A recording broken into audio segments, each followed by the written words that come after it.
ओम अरुणोदराय नमः।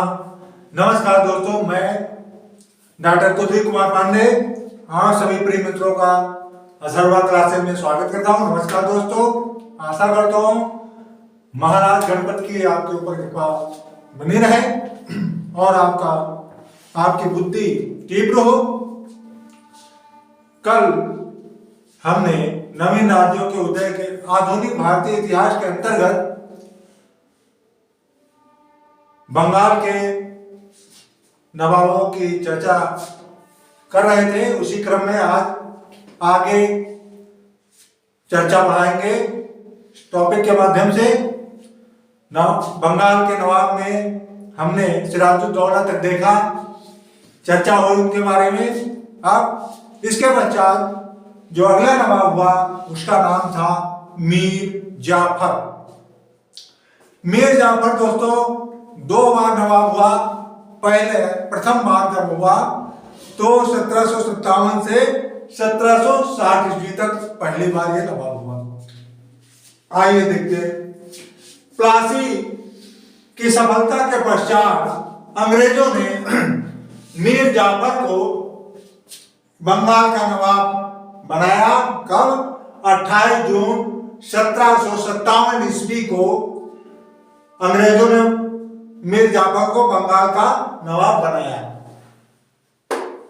प्लासी के परिणामों का मूल्यांकन करते हुए कहा है विद्वानों ने, जिसमें सर जदुनाथ सरकार ने लिखा कि 23 जून 1757 ईस्वी को भारत में मध्यकालीन युग का अंत हो गया और आधुनिक युग का शुभारंभ हुआ।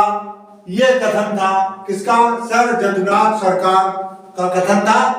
इसके पश्चात के एम पणिक्कर इतिहासकार थे, इन्होंने कहा कि प्लासी सौदा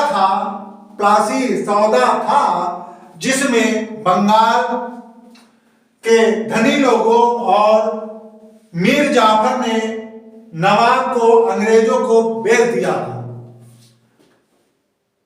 अगला पॉइंट है कि प्लासी के युद्ध के पश्चात बंगाल में नवाब के दरबार में अंग्रेज रेजिडेंट नियुक्त किया और वो कौन थे?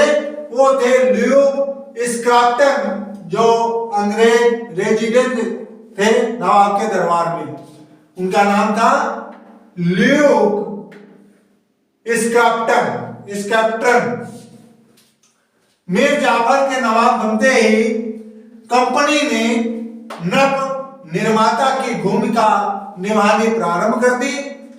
मीर जाफर ने नवाबी मिलने पर कंपनी को उसकी कृपा स्वरूप अभी नवाब हो गया तो कृपा पात्र के रूप में कुछ भेंट दिया। क्या भेंट दिया? 24 परगने की जमींदारी प्रदान की। किसे? अंग्रेजों को। कर्नल मेल्सन के अनुसार इन्होंने कहा, कर्नल मेल्सन ने कहा कि कंपनी के अधिकारियों का उद्देश्य था कि जितना हो सके उतना हड़प लो। कर्नल मेल्सन ने कहा कि कंपनी के अधिकारियों का उद्देश्य था कि जितना हो उतना हड़प लो। मीर जाफर को एक सोने की बोरी के रूप में इस्तेमाल करो और जब भी इच्छा हो उसमें हाथ डालो, ऐसा कर्नल मेल्सन ने कहा। इसके बाद और भी है, इसको साफ करके और पॉइंट देखते हैं।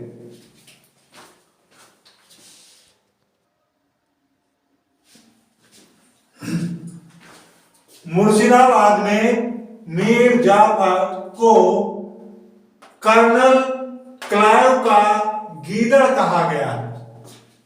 मुर्शिदाबाद में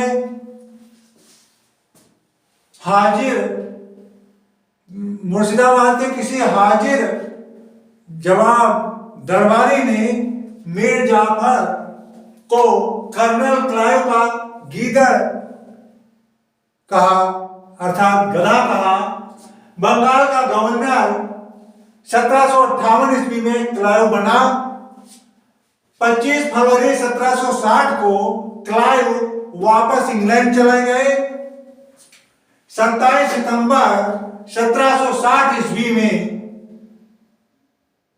ईस्वी को बंगाल का गवर्नर 27 सितंबर 1760 ईस्वी को बंगाल का गवर्नर वेल्सी टाट, बंगाल का गवर्नर कौन था? वेल्सी टाट,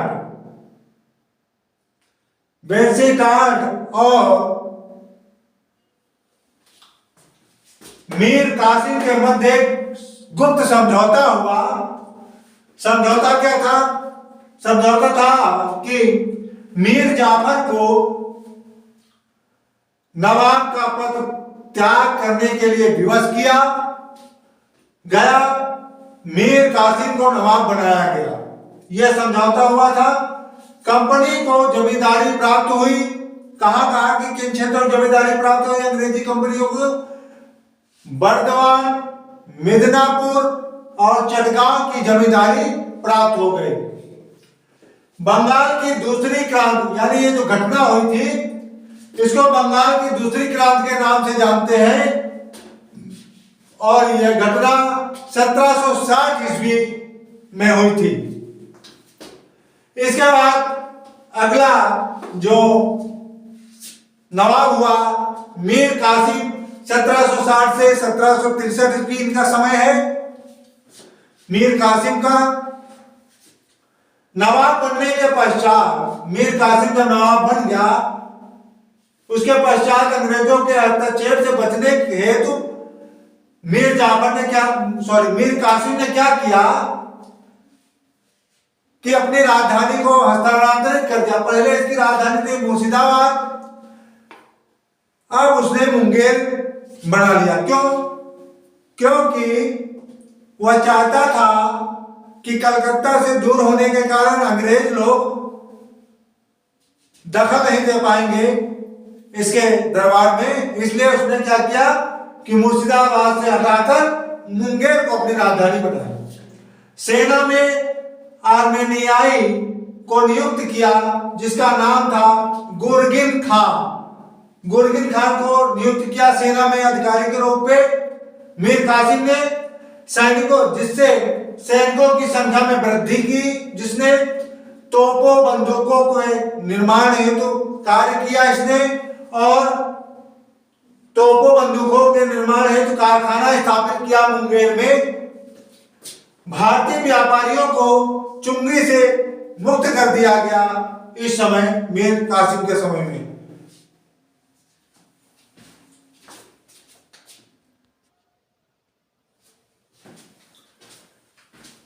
पटना की व्यापारी कोठी के प्रमुख एलिस ने पटना पर आक्रमण कर अधिकार कर लिया उस पर, पटना पर। परंतु मीर कासिम ने एलियस को परास्त कर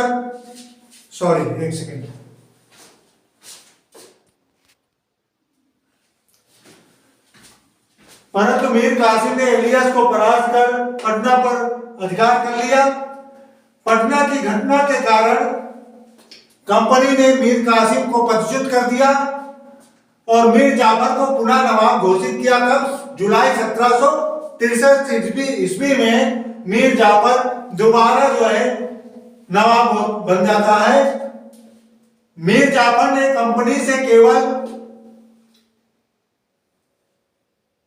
2.5% नमक कर लेने के अतिरिक्त कंपनी को सभी करों से मुक्त कर दिया। मीर जाफर ने नवाब बनने के पश्चात दोबारा जब नवाब बना तो फिर मीर कासिम ने नवाबी पद के हटते ही, जब मीर कासिम नवाब के पद से हट गया तो हटते ही उसने क्या किया कि अंग्रेज विरोधी गठबंधन तैयार किया है, जिसमें उसके सहयोगी जो थे उसमें था मुगल सम्राट शाह आलम द्वितीय, अवध का नवाब शुजाउद्दौला सम्मिलित थे उस गठबंधन में मीर कासिम के। अक्टूबर 1764 ईस्वी में बक्सर बनारस के पूर्व में स्थित है बक्सर। अक्टूबर 1764 ईस्वी में अवध के नवाब मुगल सम्राट व मीर कासिम की संयुक्त सेना की अंग्रेजी सेना जिसका नेतृत्व कर रहे थे, अंग्रेजी सेना का नेतृत्व कर रहे थे हेक्टर मुनरो से टक्कर हो गई। 23 अक्टूबर 1764 ईस्वी को निर्णायक बक्सर का युद्ध प्रारंभ हुआ। अंग्रेजों को विजय प्राप्त हुई इस युद्ध में। बक्सर के युद्ध ने अंग्रेजी सेना की श्रेष्ठता प्रमाणित कर दी। बक्सर के युद्ध से कंपनी का पूर्ण प्रभुत्व स्थापित हुआ, जिसमें बंगाल, बिहार व उड़ीसा तथा अवध भी अंग्रेजों की दया का पात्र हो गया। यानी बंगाल, बिहार और उड़ीसा इनके आधिपत्य में हो गया और अवध भी जो है अंग्रेजों की दया का पात्र बन गया। इसके पश्चात मीर कासिम भागा यहां से और 1777 दिल्ली की ओर भागा। मीर कासिम कहां भागा? दिल्ली की ओर गया और मीर कासिम की मृत्यु 1777 ईस्वी में हो गई। मीर कासिम की मृत्यु 1777 ईस्वी में हुई। जब वह दिल्ली भाग गया तो 1777 ईस्वी में मीर कासिम की जो है मृत्यु हो गई। बक्सर के युद्ध में विजय के बाद की भारत में वास्तविक रूप से ब्रिटिश प्रभुसत्ता स्थापित हुई और 1765 ईस्वी में मीर जाफर की मृत्यु हो गई। मीर जाफर की मृत्यु जो है,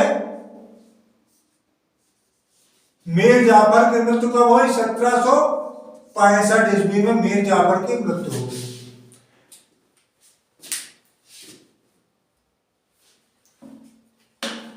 अभी और डिटेल में इसकी मृत्यु हुई थी 5 फरवरी 1765 ईस्वी में मीर जाफर की मृत्यु हो गई। कब हुई मृत्यु? 5 फरवरी 1765 ईस्वी में मीर जाफर की जो है मृत्यु हो जाती है।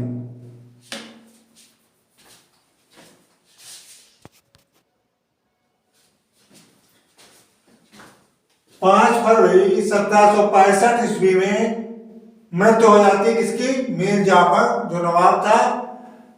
इसके पश्चात उसका पुत्र नजमुद्दौला जो मीर जाफर का पुत्र था, अल्पवयस्क था। फरवरी 1765 ईस्वी को मीर जाफर के अल्पवयस्क नजमुद्दौला को अंग्रेज इसे नवाब नियुक्त करते हैं। कब? फरवरी 1765 को नजमुद्दौला बनता है नवाब। इस समय अंग्रेजों ने लगभग सभी अधिकार अपने पास रखे हुए थे। नजमुद्दौला के समय तक संरक्षक के रूप में थे अंग्रेज लोग। बक्सर के युद्ध के बाद क्लाइव दूसरी बार बंगाल का गवर्नर बना।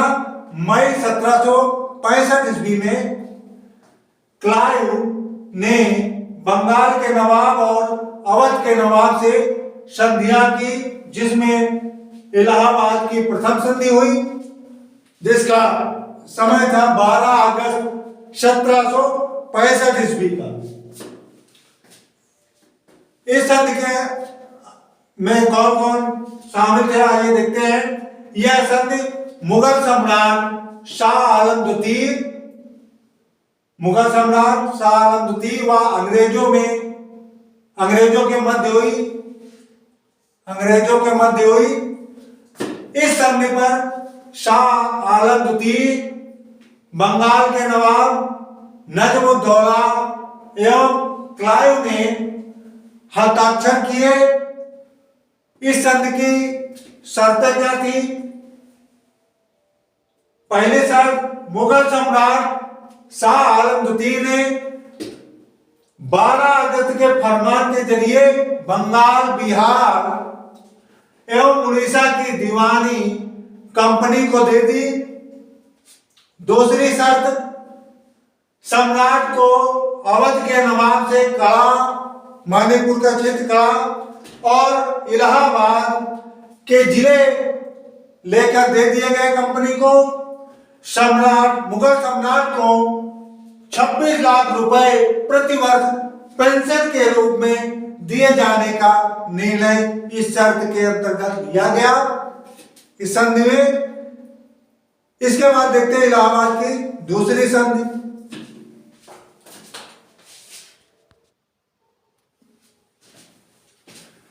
इलाहाबाद की दूसरी संधि 16 अगस्त 1765 ईस्वी में हुई।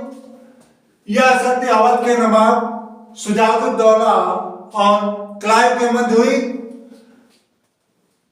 प्रमुख शर्तें क्या थी?